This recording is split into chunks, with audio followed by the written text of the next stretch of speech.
नमस्कार दोस्तों, मैं हूं किशोर कुमार शर्मा और आप देख रहे हैं मीडिया 4x4।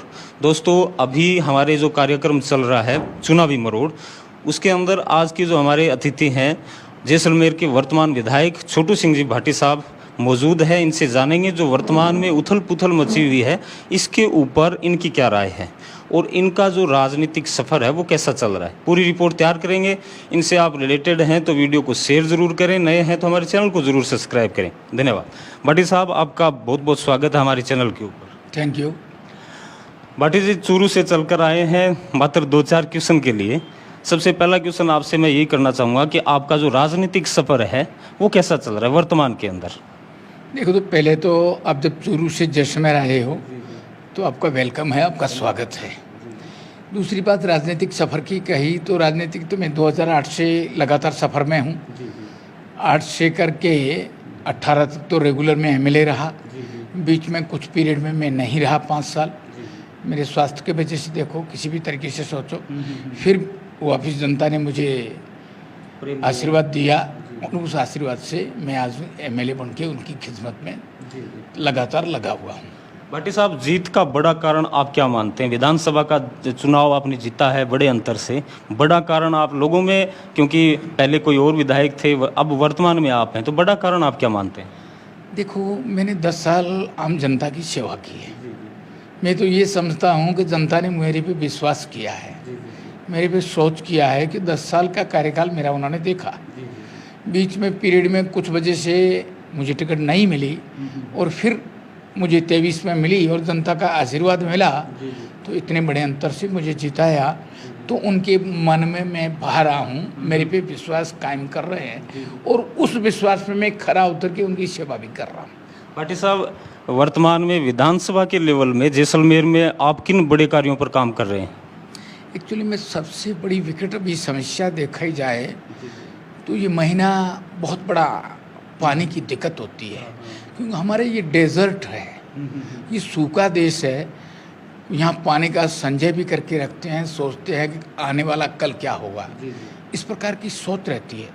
तो खासकर पानी की समस्या है, लेकिन इंद्रदेव की मेहर से और वर्तमान हमारी सरकार की सक्रियता से, उनकी बड़ी उत्साह से हर काम को पूरा किया जा रहा है। पानी के टैंकर लगे हुए हैं, नए नए ट्यूबवेल जो खोदे हैं उनका कनेक्शन हो रहा है। जहाँ तक समस्या है उनका समाधान में मेरी सरकार का मुखिया, राजस्थान का मुखिया आदरणीय सीएम साहब और हम खुद लगे हुए हैं और जनता को उसकी संतुष्टि भी प्राप्त हो रही है। भाटी साहब, जैसे रूपाराम जी का मेरा इंटरव्यू था और वो कह रहे थे कि भाटी साहब का मैं दिल से सम्मान करता हूं, परंतु ऊपर की जो सरकार है वो पूरा काम उन्हें नहीं दे रही है। क्या आप सहमत हैं? देखो, काम नहीं देती तो मेरे पे कोई संतुष्ट नहीं होता। मेरा विरोधी दल है, मैं उनका भी सम्मान करता हूं कि वो पीएचडी के अंदर भी चीफ मिनिस्टर से रिटायरमेंट है, अच्छी बात है, उनके पास अनुभव भी है। और मेरा तो ये सोच रहता है कि चाहे अपोजिट हो, चाहे मेरे को किसी ने वोट दिए हो या नहीं दिए हो, मैं सबका एमएलए हूँ। मैं सबसे सुझाव पूछता हूँ, लेता हूँ। आज हम हर समस्या का निदान करने में लगे हुए हैं, बाकायदा काम हो रहा है और आम जन सुखी है।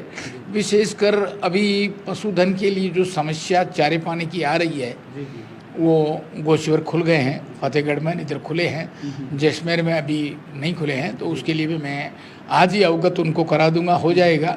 छोटी मोटी बिजली की समस्या ज़रूर है, उसके लिए लगे हुए हैं। पूर्ववर्ती समय में बिजली एक्चुअली में क्या है कि हमारे पास इतना कंज्यूमर नहीं था, हम केवल फैन पे जंदे रहते थे, लेकिन आज हर घर में मुझे खुशी है, मेरा जिला आबाद हो गया है, खुशी है, प्रोग्रेस है। हर घर में एसी लगा हुआ है, घर में नहीं लगा है, हर रूम में लगा हुआ है। थोड़ी दिक्कत आ रही है, लेकिन उसका भी समाधान मेरी सरकार कर रही है, हो जाएगा। भाटी साहब, अब बात करते हैं लोकसभा चुनाव की। आपने खासा मेहनत की थी, चुनाव प्रचार भी बहुत शानदार किया था। कैलाश चौधरी साहब लग रहा था कि अचानक से पलड़ा उनका भारी हो गया, फिर माहौल बना सोशल मीडिया के माध्यम से कि रविंदर सिंह भाटी आगे आ रहे हैं। और नेताओं से, जो कांग्रेस के नेता उनसे पूछें तो वो अपने नेता को भारी बता रहे हैं। वर्तमान में ये भी बोल रहे हैं कि कांग्रेस है वो विजयी हो रही है। आप क्या मानते हैं इस चीज़ को? देखो, बीजेपी कभी हल्की तो हो ही नहीं सकती, वो तो भारी ही रहती है। आप देख लो, पूरे देश के अंदर आदरणीय हमारे प्रधानमंत्री मोदी जी बनेंगे, इस किसी में नहीं। आप भी मीडिया भी ये बोल रहे हो, और मीडिया का जो अभी रिजल्ट आया है पेपर्स में, वो ये एग्जिट पोल में बता रहे हो। हम चाहते हैं कि आने वाले समय में हमारी सरकार बनेगी, और हमारा सरकार का मुखिया बिल्कुल अलर्ट है, हर नवज आम जन की वो लेके रखता है, और हर काम की जो भी गारंटी होती है उस काम की गारंटी से पूरा करता है। मुझे भरोसा है मेरी सरकार सेंट्रल गवर्नमेंट में बीजेपी की बनेगी, और देश का मुखिया इस चीज़ को स्वीकार करके काम करेंगे। आने वाले समय में हम चाहते हैं 2047 तक हमारे पास गरीबी का कोई इंसान मिले ही नहीं, ऐसी हमारी सोच है। उस सोच से हम आगे बढ़ रहे हैं। कल के रिजल्ट में आप क्या मानते हैं? देखो, कल का रिजल्ट एक जनता के हाथ में है। हम तो कहते हैं हम जीतेंगे, हमारी जीत है, इसमें किसी प्रकार का मीनिमेख नहीं है।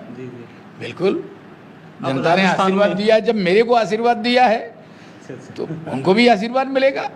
बिल्कुल। भाटी साहब, मतलब राजस्थान के अंदर आप कितनी सीटें मान रहे हैं? मैं तो 25 के 25 मानता हूँ। बिल्कुल 25 के 25 आएगी। देखो, दो रिजल्ट आपने देखा, दोनों रिजल्ट 14 का भी आया, और आपके 18 का भी आया, और 23 का भी आएगा, 24 का भी आएगा। इसमें कोई फर्क नहीं है, 23-24 का आएगा। भाटी साहब, लोग कह रहे हैं कि पहले जो चुनाव थे वो मोदी फैक्टर के कारण लोग जीत जाते थे, अब का जो चुनाव है वो बदलाव सा हो गया है, जातिवाद ज़्यादा हैवी हो रहा है। आप इस चीज़ को मानते हैं कि चुनावों के अंदर जातिवाद ज़्यादा हैवी हो रहा है? देखो, देश की इकोनॉमी क्या कह रही है, राष्ट्र हित क्या कह रहा है, और नए लोग, आने वाली पीढ़ी क्या कर रही है, राष्ट्र मजबूत होना चाहिए, ये बड़ी सोच है। 140 करोड़ जनता में सबसे ज़्यादा मेरे भारत के अंदर नौजवान है, और नौजवानों की पकड़ है। आप सभी नौजवान हैं, आप देखते हो देश मजबूत होना चाहिए, तो उनकी लोगों की सोच है कि देश मजबूत होगा तो बाकायदा आपके 24 का रिजल्ट है वो भी टॉपर पे आएगा, 400 पार होगा। दोस्तों, जो क्वेश्चन हम पूछना चाहते थे, क्योंकि वर्तमान में विधायक है, इतना समय नहीं होता, जो समय मांगा था विधायक महोदय ने हमें दिया है। अंतिम सवाल मैं इनसे कर रहा हूं, विधायक महोदय, जो आपको देख रहे हैं, आपके चाहने वाले हैं, उनके लिए आपकी क्या राय रहेगी? एक तो चाहने वालों की मेरी शुभकामनाएं हैं, आने वाली बीजेपी की सरकार बनेगी, मोदी जी प्रधानमंत्री बनेंगे, और जो उनकी आवश्यकताएं हैं, चाहे वो नौजवान हो, चाहे वो एजेड हो, चाहे वो धर्मशास्त्र में विश्वास रखता हो, सबको मूलभूत सुविधाओं का बेनिफिट मिलेगा, और हम एक सेवक के रूप में रहकर राज करेंगे। मुद्दों की राजनीति ही काम करेगी या कुछ अलग बर्ताव चल रहा है? देखो साहब, मुद्दे तो पहला काम है, तो सबसे पहले जो आवश्यकता है जनता की, चाहे वो शिक्षा की हो, चाहे देश की प्रोग्रेस के बारे में हो, देश की इकोनॉमी आज जो 5 नंबर पे आई है वो 3 नंबर लाने में हो, हम चाहते हैं आने वाले समय में मेरा भारत विश्व गुरु बने, ऐसी हमारी कल्पनाएं है, हमारी सोच है। बहुत बहुत धन्यवाद। Thank you. तो दोस्तों, ये थे जैसलमेर के वर्तमान विधायक कद्दावर नेता छोटू सिंह जी भाटी साहब। बड़ा शानदार इंटरव्यू रहा। आज का इंटरव्यू आपको कैसा लगा, अपनी कमेंट में राय जरूर दें। नए हैं तो हमारे चैनल को जरूर सब्सक्राइब करें। बहुत बहुत धन्यवाद। जय हिंद, राम राम।